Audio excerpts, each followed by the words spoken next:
देखो बच्चों, पिछले लेक्चर में हमने गो बैकएंड एल्गोरिथम प्रोटोकॉल की बात करी थी।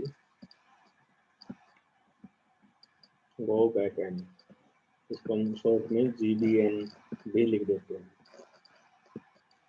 तो जो गो बैकएंड है, ये आपका कम्युलेटिव एक्नॉलेजमेंट को यूज करता है। और आपको बताया था कि भाई जो सेंटर विंडो का साइज है वो इसमें ग्रेटर देन 1 होगा, और जो रिसीविंग विंडो है उसका साइज इसमें 1 होगा। और जो सीक्वेंस है, सीक्वेंस अगर मान लेते हैं हम भाई कि सीक्वेंस है वो n है, आपका n साइज उसका, तो centre window plus receiving window, इन दोनों का साइज को अगर हम ऐड करते हैं तो ये लेस देन और इक्वल टू n होना चाहिए। ठीक है।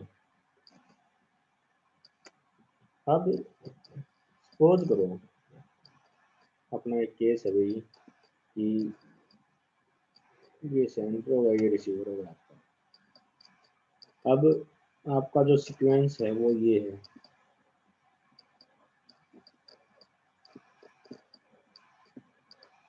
ठीक है। यहाँ सीक्वेंस है जो, उसका साइज कितना है, n इजिकल टू 4। और जो रिसीविंग विंडो है उसका साइज तो एक ही होगा, और सेंटर विंडो है उसका साइज ग्रेटर देन 1 होगा। अब मान लेता हूँ कि भाई मैं कि मेरा जो सेंटर विंडो है वो मैं पूरा जो अपना सीक्वेंस है उसको मान लेता हूँ। ठीक है। अब क्या हुआ, जो सेंडर है वो सेंड करेगा इस विंडो को, पहले 0 सेंड होगी, फिर 1 होगी, है ना, इस टाइप से। लेकिन जो रिसीविंग साइड है वहां पर तो क्या एक एक बिट को वो रिसीव करेगा, क्योंकि उसका साइज 1 है रिसीविंग साइड पे, इस टाइप से, है ना। अब एक टाइम के बाद क्या हुआ, ये सारी की सारी जो एक्नॉलेजमेंट है वो इकट्ठी एक्नॉलेजमेंट इनकी भेजेगा अपनी, एक एक्नॉलेजमेंट भेजेगा। मान लिया कि एक्नॉलेजमेंट है ये फेल हो गया आपकी, ये फेल हो गई। अब जो रिसीवर है, रिसीवर को 0 1 2 3 तक तो ये तो विंडो रिसीव हो चुकी है, और उसने इसकी एक्नॉलेजमेंट भेज दी जो कि फेल होगी। अब जो रिसीवर है ये तो उम्मीद कर रहा है कि नेक्स्ट 0 आएगा, लेकिन सेंडर क्या है, एक वेट करेगा टाइम आउट तक, उस तक वेट करेगा कि भाई जो रिसीवर साइड से जो सीक्वेंस मतलब एक्नॉलेजमेंट आनी चाहिए थी वो आई है या नहीं आई है, वेट करेगा। ये जब मान लिया ये टाइम आउट आपका यहाँ खत्म हो गया, तो सेंटर समझ लेगा कि कुछ गड़बड़ हुई है, वो दोबारा दोबारा सेम सीक्वेंस को ट्रांसमिट करेगा।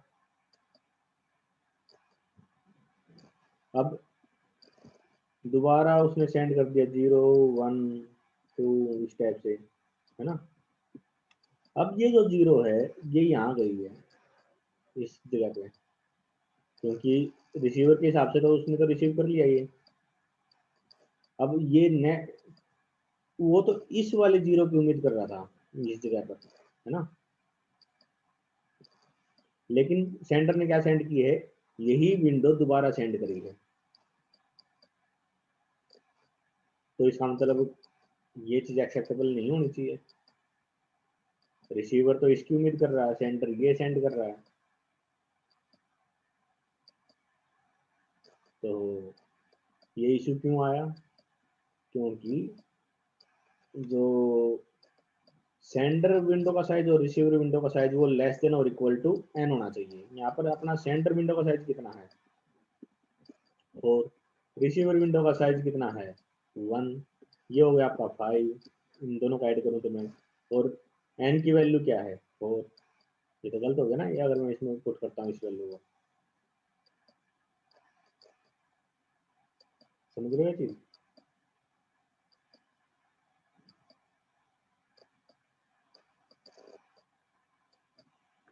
तो चलो दूसरा केस देखते हैं इसमें।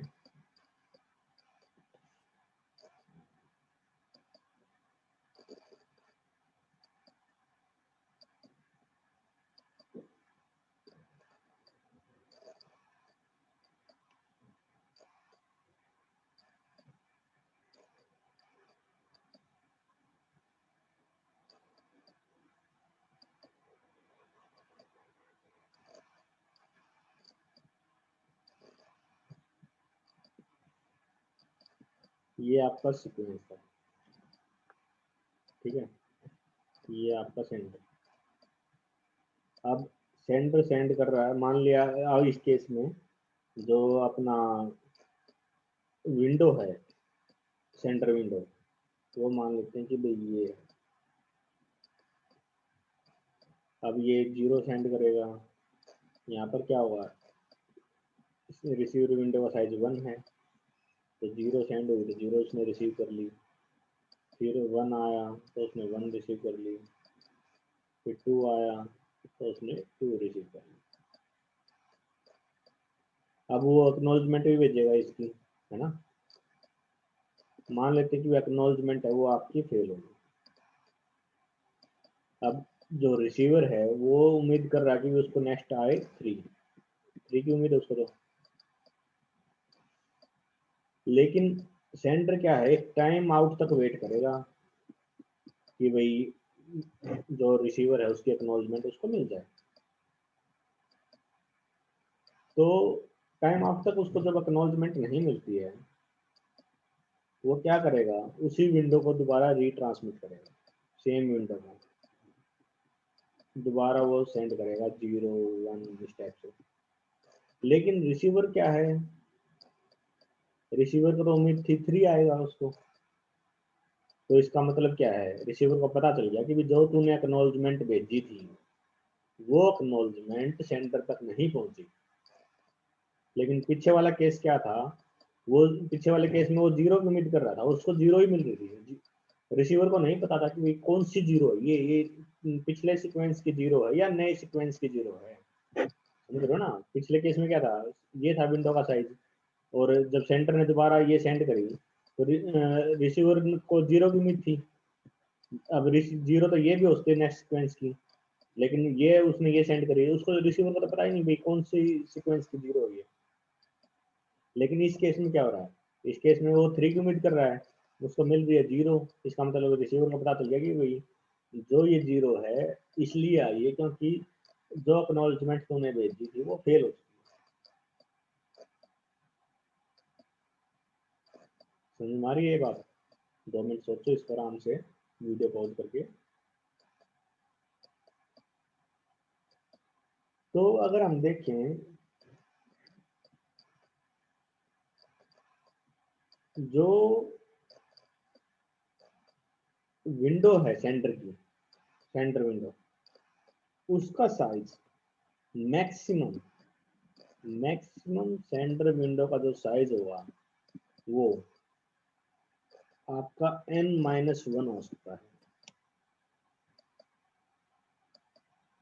क्यों हो सकता है n-1? इसमें पुट करके देख लो, सिंपल सी बात है। सेंटर विंडो का साइज n-1 और रिसीवर विंडो का तो इसमें हमेशा 1 ही है, तो ये हो गया आपका लेस देन और इक्वल टू n होना चाहिए, लेस देन और इक्वल टू n है। और मिनिमम की बात करूं अगर मैं, मिनिमम सेंटर विंडो का साइज वो कितना होगा, 2। 1 क्यों नहीं होगा, अगर ये मैंने 1 कर दिया तो ये स्टॉप एंड वेट का केस मिल जाएगा। स्टॉप एंड वेट में सेंटर विंडो का साइज और रिसीवर विंडो का साइज दोनों 1 होता है। बीच की कोई भी वैल्यू हो सकती है इनकी, 2 से n-1 के बीच में।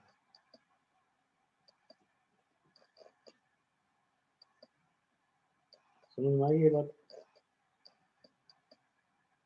कुछ डाउट हो तो पूछ लेना नेक्स्ट लेक्चर में या फिर कमेंट करके।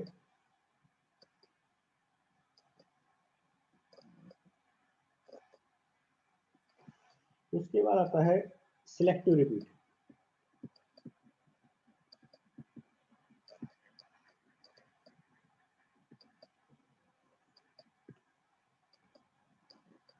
सिलेक्टिव रिपीट क्या करता है, देखो जो गो बैक एंड था उसमें हम पूरी की पूरी विंडो को रीट्रांसमिट करते हैं अगर इन केस वो फेल हो जाता है तो। लेकिन सिलेक्टिव रिपीट में क्या है, नाम से पता चल रहा है जो बीट आपकी फेल हुई है हम सिर्फ उसी बीट को रीट्रांसमिट करेंगे। ये नहीं है कि भाई हमें उस कंप्लीट सीक्वेंस को दोबारा रीट्रांसमिट करेंगे। एक चीज और, जो गो बैक एन है, गो बैक एन में क्या है, रिसीविंग विंडो का जो साइज है वो 1 होता है, तो उसमें हम आउट ऑफ ऑर्डर बिट को एक्सेप्ट नहीं करते। आउट ऑफ ऑर्डर का मतलब क्या है, अगर आपको नेक्स्ट बिट 1 मिलनी चाहिए तो वो 1 ही एक्सेप्ट करेगा, उसकी जगह उसको दूसरी बिट मिल गई वो उसको एक्सेप्ट ही नहीं करेगा, है ना। और सिलेक्टिव रिपीट में क्या चीज है, सिलेक्टिव रिपीट में जो सेंटर विंडो है और रिसीविंग विंडो है, इसमें क्या होगा, रिसीविंग विंडो जो इसका साइज ग्रेटर देन 1 होगा, ग्रेटर देन 1 होगा रिसीविंग विंडो का साइज, जबकि stop and wait and go back and में रिसीविंग विंडो का साइज 1 होता है ना। इसमें इसका साइज होगा 1, ग्रेटर देन 1। तो अगर मैं मिनिमम की बात करूं, मिनिमम जो रिसीविंग विंडो का साइज है वो होगा आपका 2, ग्रेटर देन 1 है 2 हो सकता है। और अगर मैं बात करूं सेंटर विंडो के साइज की, सेंटर विंडो का जो साइज है वो मैक्सिमम कितना हो सकता है, मैक्सिमम n-2।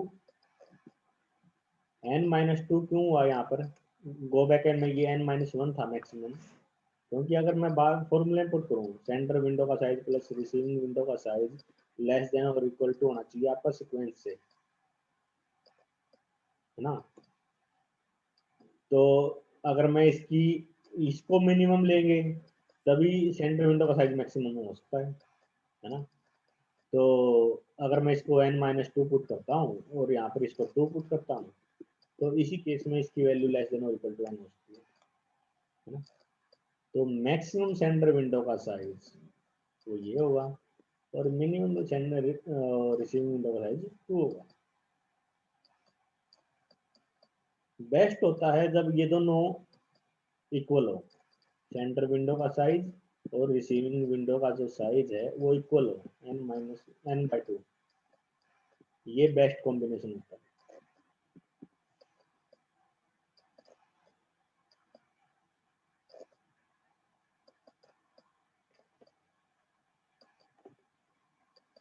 अब जो आपका सिलेक्टिव रिपीट है,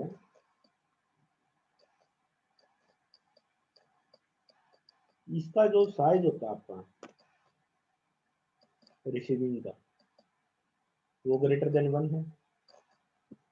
तो अगर मैं इसको ऐसे रिप्रेजेंट करता हूँ, मान लेते हैं ये अपना सीक्वेंस है,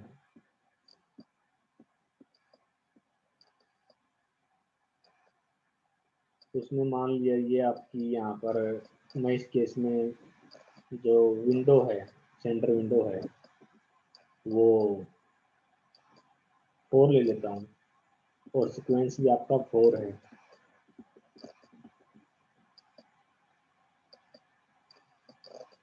और मैं रिसीविंग विंडो को भी 4 ले लेता हूँ।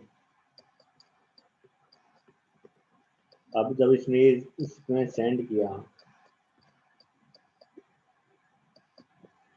तो इसका जो साइज है वो 4 है, तो 0 1 सारे के सारे वो इसी विंडो में रिसीव कर लेगा। और ये एक्नॉलेजमेंट भेजेगा अपनी, ठीक है। अब मान लिया एक्नॉलेजमेंट हो गया आपकी फेल, अब इसके बाद उसमें क्या है, सेकंड सीक्वेंस एक्सेप्ट करना है। अब सेकंड सीक्वेंस की बजाय ये फेल होगी तो टाइम आउट तक वेट करेगा आपका जो सेंटर है, टाइम आउट तक उसको एक्नॉलेजमेंट नहीं मिली, वो समझेगा कि जो ट्रांसमिशन का तुम्हारा वो फेल हो चुका है, कहीं ना कहीं उसमें इशू आया है। तो अब वो क्या करेगा, सेम सीक्वेंस को दोबारा ट्रांसमिट करेगा इसी को, लेकिन जो रिसीवर है, रिसीवर तो क्या उम्मीद करेगा, नया सीक्वेंस आए ये वाला, लेकिन सेंटर क्या कर रहा है, वो इसी को सेंड कर रहा है दोबारा, 0 को 1 को, ये जाएगा आपका कहाँ पर, इसमें 0 1 इस टाइप से। लेकिन ये रिसीवर उसको एक्सेप्ट मतलब ज़्यादा इसमें रहा है, तो ये जो कॉम्बिनेशन है ये एक्सेप्टेबल नहीं है, ये रॉन्ग है, नॉट एक्सेप्टेबल।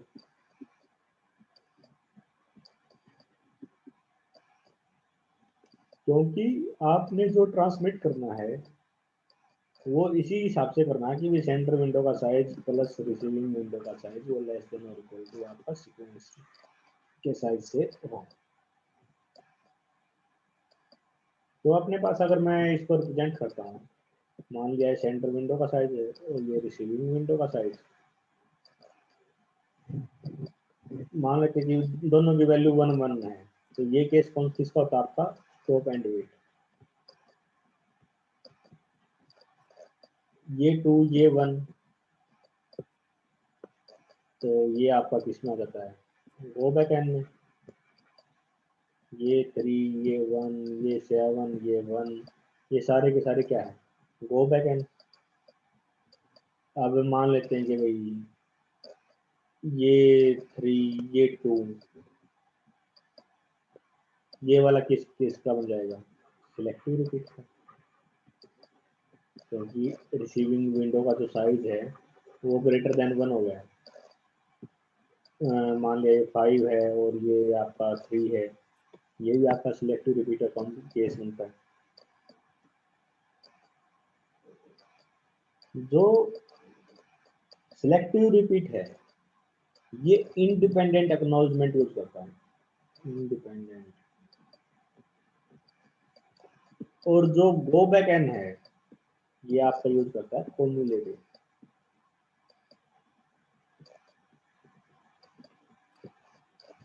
ठीक है,